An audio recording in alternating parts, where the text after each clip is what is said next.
What's what's up with it, y'all? It's Polo Sports Talking ENT coming at y'all again with the real quick one.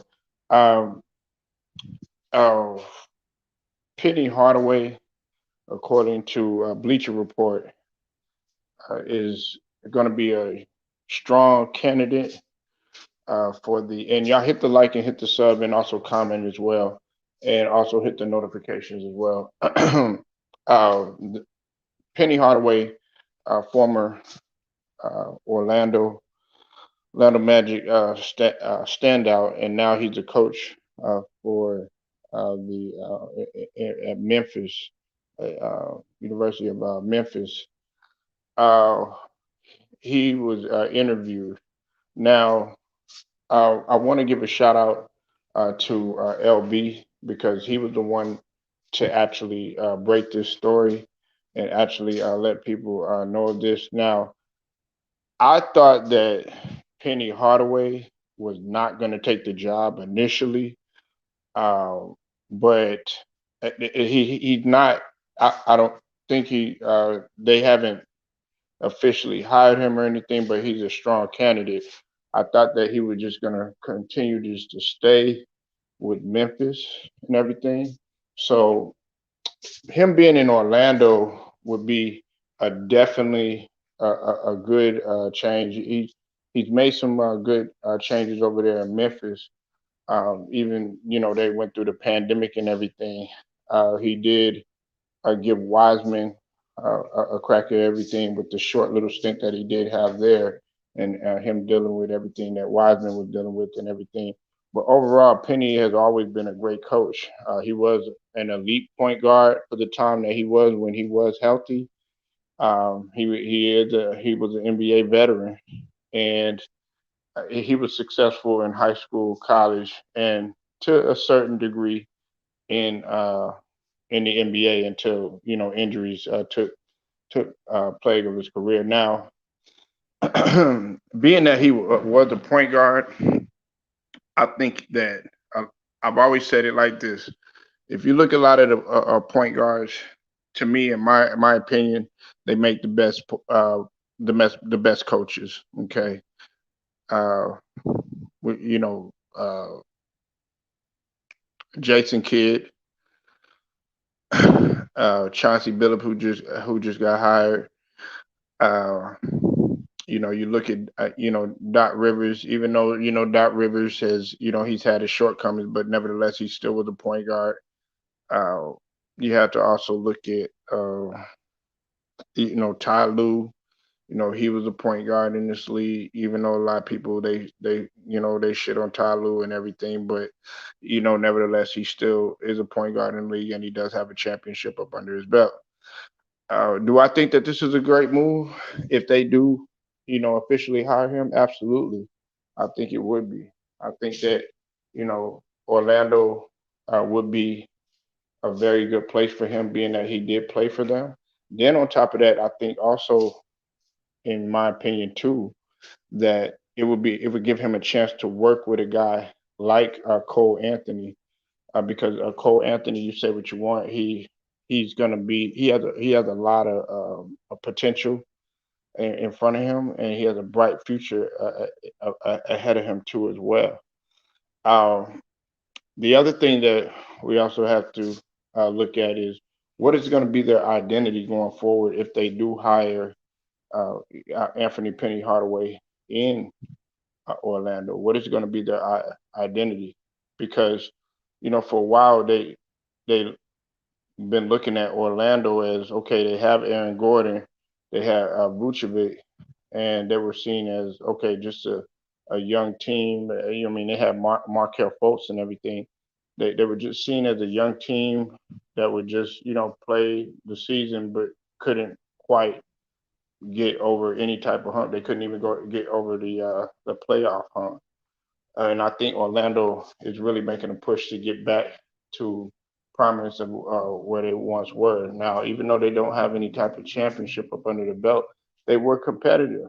Back in those days, back in the early '90s, when they had guys like Shaquille O'Neal, when they had Penny himself, when they had Nick Anderson, 3D, Dennis Scott. They want to get back to those days, and I don't think it's far fetched. But I think Penny is a guy that will be able to turn it around. Uh, Penny is a very intelligent. He was a very intelligent player, in my opinion.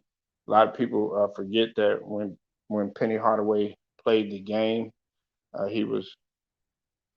You said they need to hire him ASAP. Well, that remains to be seen. That remains to be seen. M365. He's went on the interview. It's a process.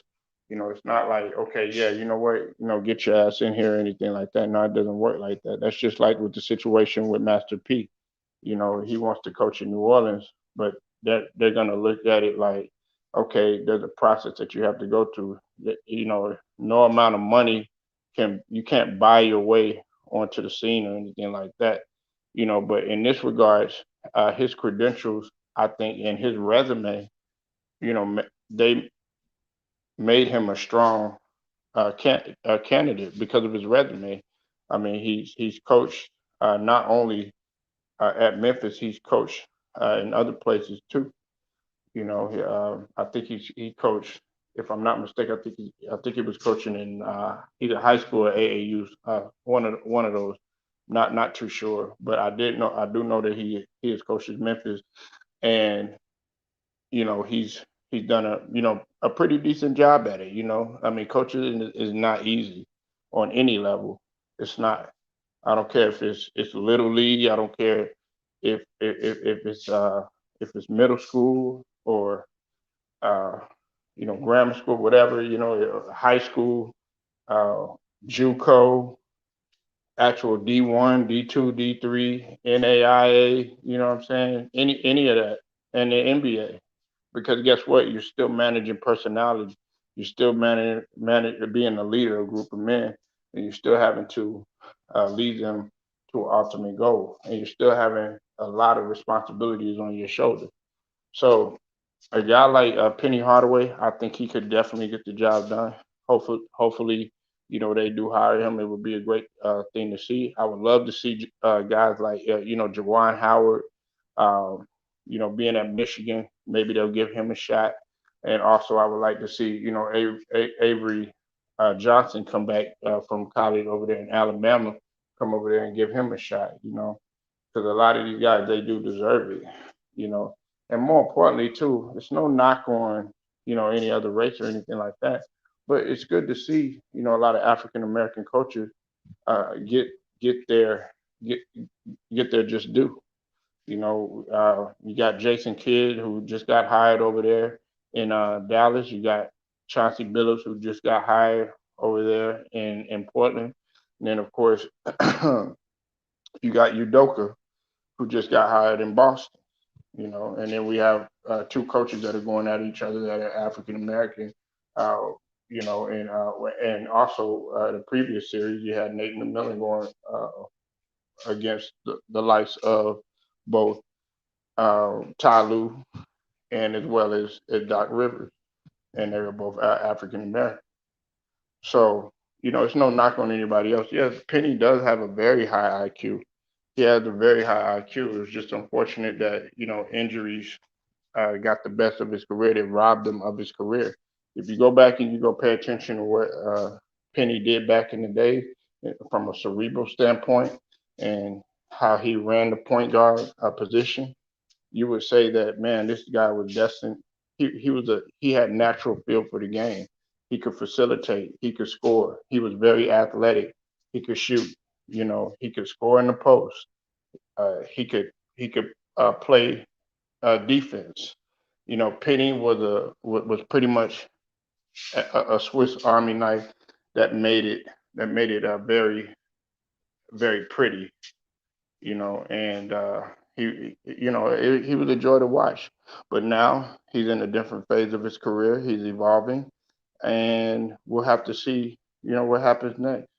A lot of these guys, they were robbed of circumstance due to circumstances of their career, so they were able to get back to the game in some degree, and that's what Penny Hardaway has been able to do. So y'all tell me what you think. You can leave your comments. You're welcome to uh, tell me what you think and everything. Like this video, also share it as well. And for more content, make sure you hitting the notifications so that you'll be able to get my streams in the future. Until then, it's Polo Sports Talk in ENT and also Polo Sports News Plus. I'll holler at y'all.